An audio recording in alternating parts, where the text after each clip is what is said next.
Some people with a little experience in chess may have heard of the famous four-move checkmate. For a beginner, this can sound both exciting and scary. Who wouldn't want to win in 4 moves? And of course, nobody wants to lose in 4 moves. Luckily, the four-move checkmate is only dangerous in name. If you know what you're doing, that is.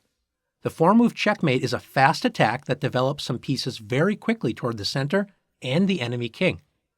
White typically opens the game with e4, controlling the center and opening lines for the light square bishop and queen.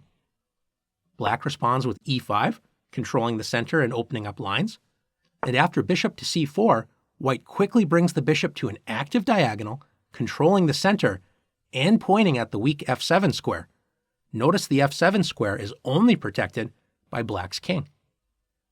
Black typically plays knight to c6, making a sensible developing move, or sometimes will play bishop to c5. In either case, White has the option of the aggressive queen to h5, joining the bishop in the attack against the key f7 square. If Black isn't careful, White will deliver checkmate on the very next move. Knight f6 is a very common mistake. Black moves the knight toward the center and threatens to win the queen. What could possibly be wrong with this move?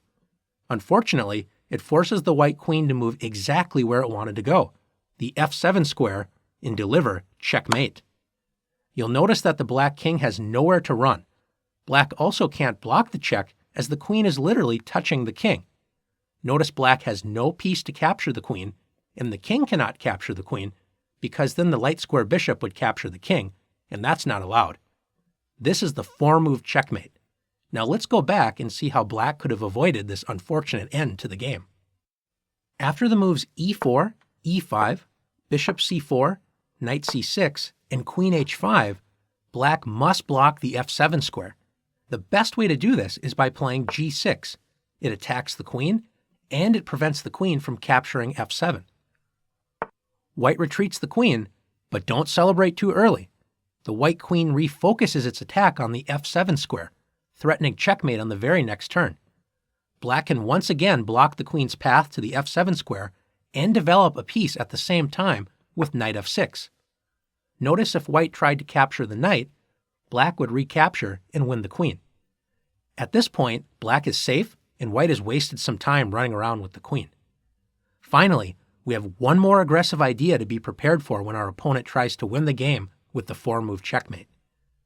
After e4, e5, White does not have to play bishop to c4 on the next turn. White could play the more aggressive queen h5. White threatens the weakened f7 square and threatens to win the e5 pawn with check. Remember, it's very important to defend the e5 pawn first and only then block the queen's attack on the f7 square.